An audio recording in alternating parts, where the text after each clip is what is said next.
안녕하십니까? 깊은 생각 서초 이번에 2022학년도 세화여고 1학기 기말 내신 분석을 맡은 강사 김순문이라고 합니다. 이번에 자녀분들 시험은 어떻게 잘 보셨을까요? 학생들이 시간이 부족했다는 얘기를 좀 하던데 저도 시간 재고 직접 풀어보니까 이거는 무조건 서술형은 서술형 답안지에 바로 쓰는 게 맞겠다 싶더라고요. 잔실수 몇 번이면 시간이 부족할 수밖에 없는 시험이에요. 그렇다고 이번 시험이 어려웠다는 건 아니거든요. 전년도에 비해서 쉬운 편이긴 한데 계산할 것들이 좀 있어서 그런 경향이 있습니다. 아마 이 영상을 보시는 대다수의 세화여고 학부모님께서는 아마 고민이 좀 있으실 거예요. 부교재 연계가 크다고 들었는데 그럼 이거 부교재만 해주는 학원에 가야 되는 거 아닌가, 또 세화여고 기출을 좀 많이 봐줘야 되는 거 아닌가, 좀 불안해 하시는 분들이 간혹 계시더라고요. 근데 오늘 이 영상을 보시면 전혀 그럴 필요 없고, 오히려 지금 깁생에서 해온 것처럼 부교재도 풀고 다양한 문제를 푸는 게 더 도움이 된다는 걸 미리 말씀드리고 싶습니다. 자, 그럼 이제 PPT 보면서 자세히 살펴보도록 하겠습니다. 먼저 목차입니다. 일단 문항 분석, 그 상중하 난이도가 어떻게 분포되어 있는지 대략적으로 살펴볼 것이고, 그 다음에 연계 분석, 세화여고 부교재와의 연계율, 그리고 깁생 교재와의 연계율을 살펴볼 것입니다. 그리고 총평 말씀드린 다음에 끝으로 방학 커리큘럼이 어떻게 되는지, 특강 어떻게 되는지 요약하며 마무리 짓도록 하겠습니다. 자, 문항 분석. 아까도 말씀드렸다시피 전년도에 비해서는 그래도 좀 쉬운 편이었어요. 문제 하나하나가 다 익숙한 문제들이 많았는데 좀 하 난이도가 이렇게 둘둘 하나하나로 되어 있고, 중이 거의 대다수예요. 중 3, 2, 2, 4 거의 중에 분포가 많이 되어 있고, 상은 두 문제 한 문제로 합쳐서 이 세 문제에서 전체 15% 정도 해당합니다. 물론 이제 학원에서 많이 풀지 않았으면 그 객관식 뒤에서 두 번째 13번 문제를 상으로 느꼈을 수도 있는데, 워낙 이 문제는 깁생에서 훈련을 많이 시켜줬던 문제이기 때문에 중난이도로 분류를 했습니다. 그래서 전반적인 난이도는 막 그렇게 높지는 않아요. 특히 상난이도는 좀 풀만한 정도로 나왔거든요. 예를 들면 맨 마지막 문제, 서술형 맨 마지막 문제가 전형적인 문제로 나왔어요. 문제가 그 a제곱 마이너스 4x제곱하고 뒤에 어떤 뭐 x에 대한 상수항식 있고 그 부등식이 영이하다, 얘가 모든 x에 대해 성립한다, 이런 문제였는데 좀 굉장히 전형적인 문제라서 학생들이 좀 익숙할 거예요. 보통 이런 문제 이제 부등식에서 일단 x제곱 앞에 요 개수가 0이냐 0이 아니냐로 케이스를 나눠서 문제를 풀어요.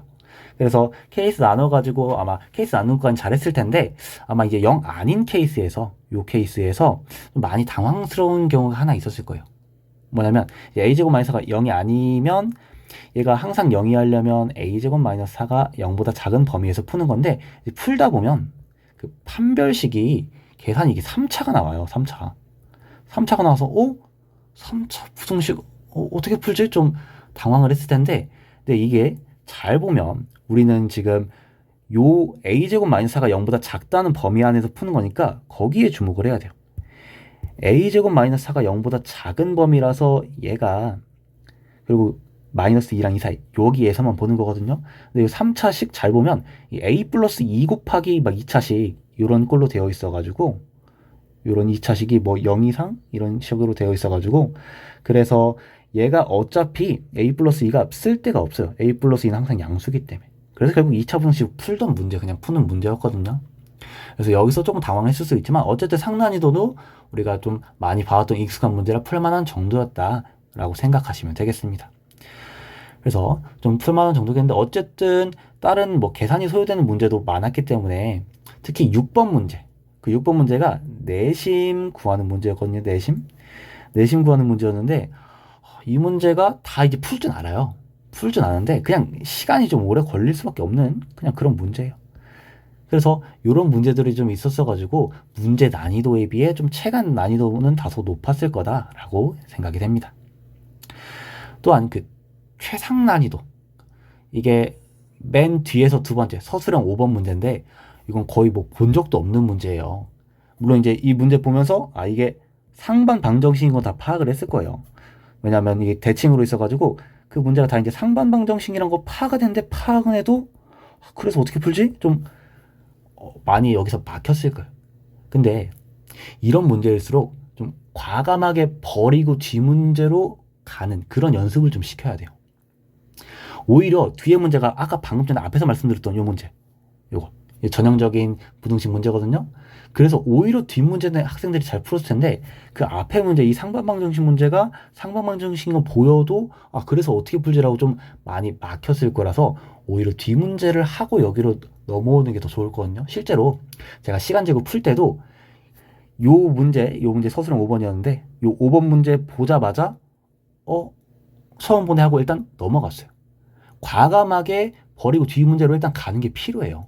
뒤 문제 하고 이제 시간 남으면 앞으로 가는 거예요. 실제로 제가 풀 때도 시간 남아가지고 다시 푸니까 결국은 상반방정식 우리가 지금 항상 해왔던 그 원리대로 풀어보면 뭐 그 모범답안처럼 막 예쁘게 풀이가 나오진 않지만 어쨌든 시간 안에 문제를 해결할 수는 있겠더라고요. 그래서 아무튼 문제 풀 때 풀 수 있는 거 먼저 풀고 그냥 과감히 넘기는 것도 오히려 좋다라고 말씀을 좀 드리고 싶습니다. 자, 아무튼 그래서 이제 연계율을 한번 살펴보도록 하겠습니다. 자, 먼저 깊은 생각 내신 대비 교재를 먼저 소개해드리자면 내신 마스터, 재치 서초 지역의 내신 모의고사 기출문제 중에 좀 좋은 문제들, 또 어려운 문제들, 그런 문제들로 매년 이렇게 바꿔가지고 개정해서 만들거든요. 그래서 좀 어려운 문제들, 새로 나오는 신유형의 문제들, 간혹 뭐 이번에 세화여고 아까 그 문제도 이제 수록이 되겠죠. 이렇게 항상 매년 개정해서 만들어내는 그런 교재가 있습니다.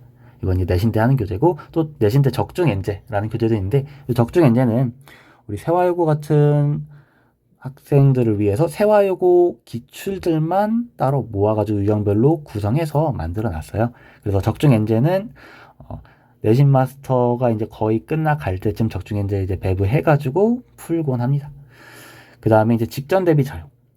직전 대비 자료는 굉장히 좀 어려운 문제들. 특히 이번에 세화여고 같은 경우는 부교재가 좀 중요하기 때문에 제가 직전 대비 자료 부교재 문제들도 간혹 넣었거든요. 그래서 거기에서도 또 몇 문제 나오기도 했는데 이런 직전 대비 자료까지 해가지고 일단 내신 대비 교재가 이렇게 구성이 되어 있습니다.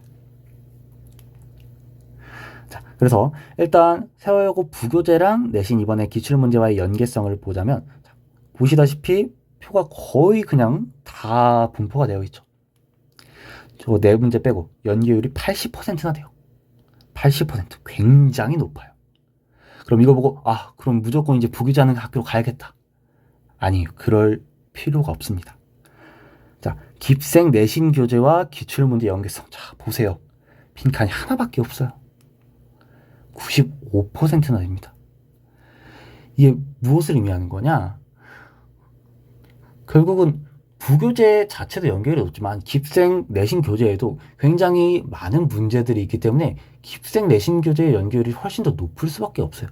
또한 부교재 문제 같은 경우는 그 한 문제를 풀었다고 해서 이번에 내신 문제를 풀 수 있을 정도로 쉽게 연계가 되지가 않아요.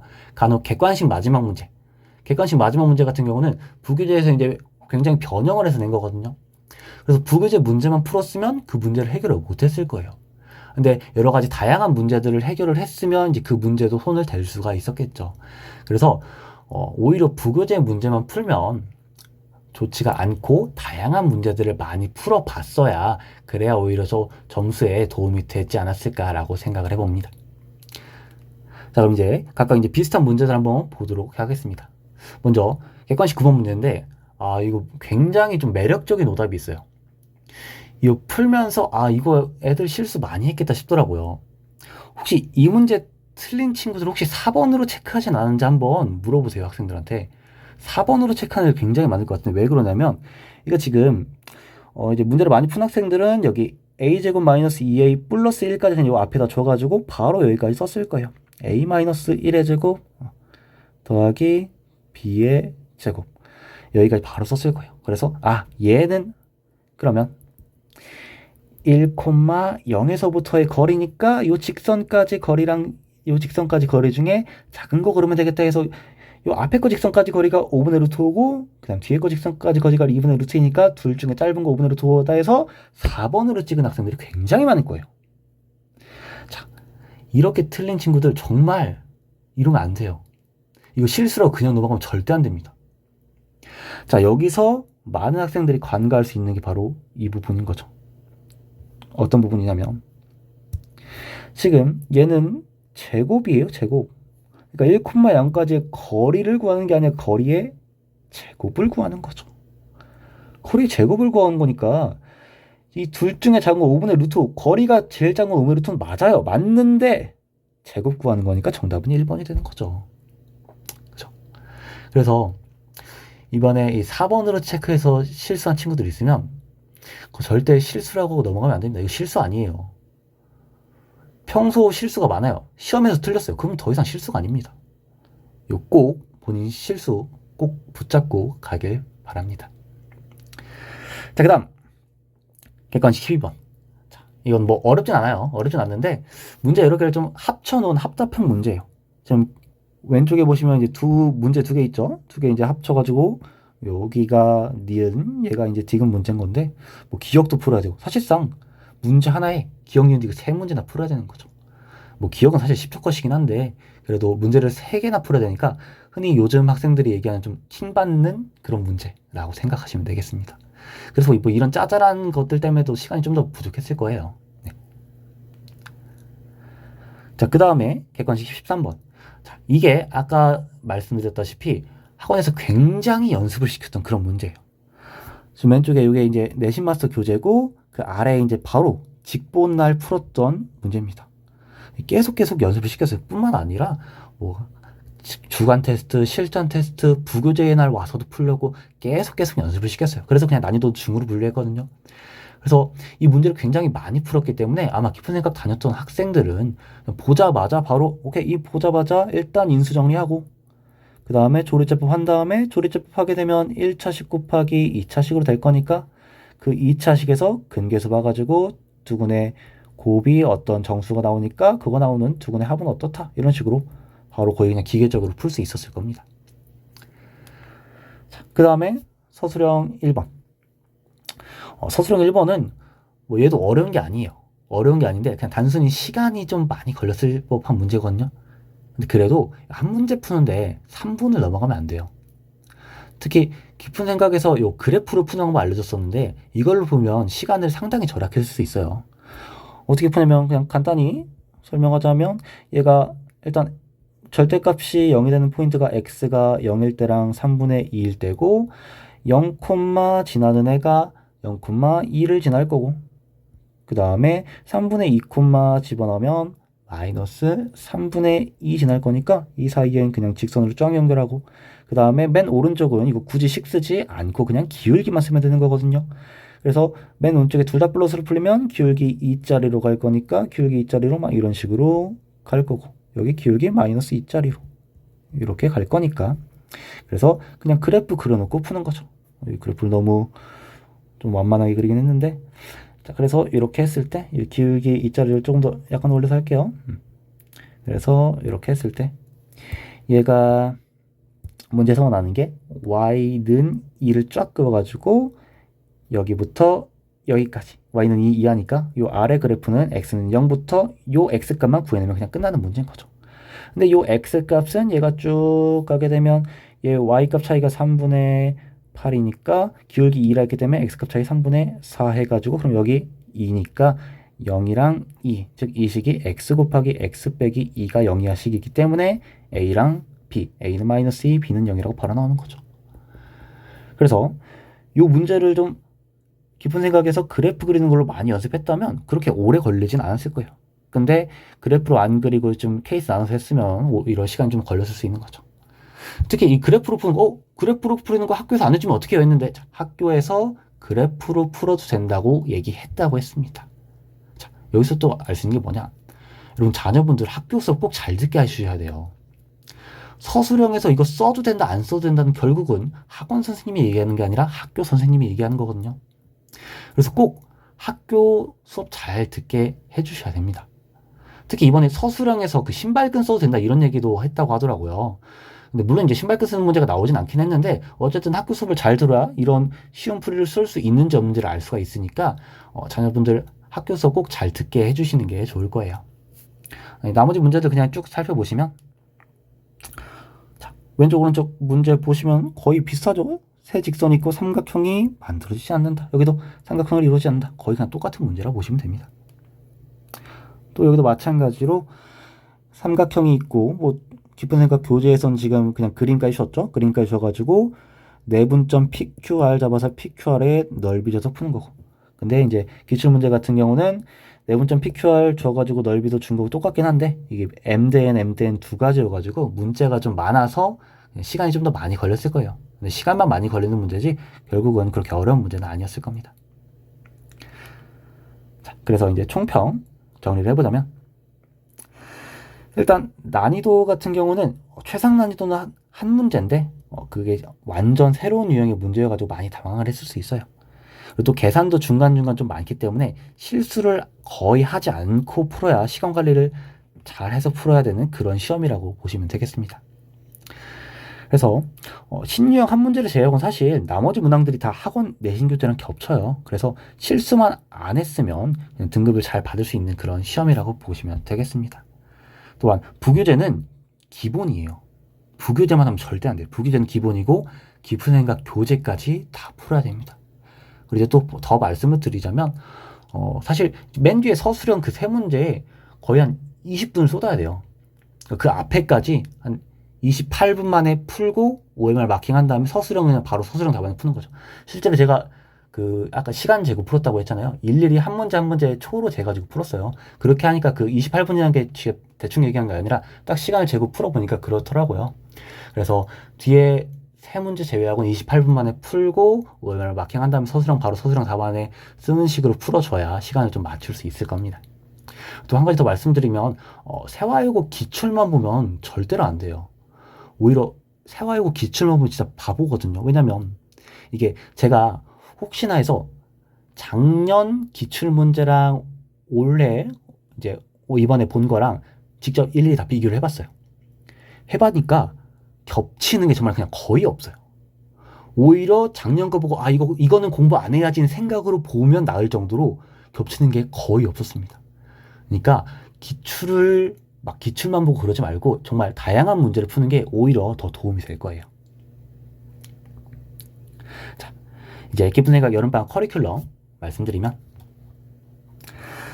일단 뭐 이게 1년 내내 커리큘럼인데 여기서 이제 여름방학은 다 공통으로 수학화를 진행을 해요. 수학화 진행을 공통으로 하고 그 다음에 이제 각각 1레벨은 미적분, 그 다음에 2레벨은 수원 같은 경우는 저희가 겨울 때 하긴 했는데 좀 더 어려운 내용으로 해가지고 고2 때 사실 바로 수원뿐만 아니라 보통 이제 선택 과목으로 확통 기하 같은 거를 해요. 세화여고는 확통을 무조건 하는데 이 두 과목을 수원이랑 확통을 같이 하기에는 좀 상당히 학생들이 버거워해서 미리 수원을 봐두면 상당히 도움이 될 겁니다. 그리고 이제 3레벨 같은 경우는 수투 같은 경우는 일단 뭐 방학 때 특강으로 들은 친구들도 있겠지만 대부분이 많이 까먹은 학생들이 많을 거예요. 그래서 수투는 일단 좀 기본 개념을 다지는 식으로 진행이 될 겁니다. 그리고 4레벨은 이제 수하에 집중 맞춰가지고 수하 이번에 돌아오는 내신에 초점을 맞춰서 진행을 할 겁니다. 자, 마지막 특강 안내입니다. 일단 수원 같은 경우는 3, 4레벨 대상으로 진행이 될 거예요. 3레벨은 저희가 겨울방학 때 하긴 했지만 좀 많이 까먹은 학생들이 있을 거예요. 제가 수업하면서도 많이 까먹었다고 하더라고요. 그래서 그런 학생들은 미리 수원을 봐놓으면 당연히 고2 때 갔을 때 좀 더 수월하게 진행을 할 수 있으니까 들으면 도움이 될 거예요. 그리고 확통 같은 경우는 여기 이제 저인데 뭐 진짜 이렇게 생기지 않았어요. 이렇게 생기지 않았는데 확통 같은 경우는 특히 지금 이제 요 강의를 듣고 있는 분들은 대부분 이제 세화여고 학부모님들이 많으실 텐데 세화여고가 저희가 고2 1학기 때 수원이랑 확통을 같이 진행을 해요. 확통을 그냥 한 학기만에 다 끝내는데 그러다 보니까 이 확통을 미리 해놓지 않으면 조금 버거워하는 학생들이 간혹 있더라고요. 그래서 실제로 이번에 확통 1학기 동안 하면서 중간고사 때까지만 하고 그냥 포기하고 기말고사를 놓아버린 학생들도 덜어 있다고 들었거든요. 그래서 미리 확통을 공부를 해놓으면 나중에 고2 때 수원이랑 확통 같이 진행할 때 무리가 없을 것 같아요. 네. 자, 오늘 그러면 여기까지 하도록 하겠습니다. 긴 영상 들어주셔서 감사합니다.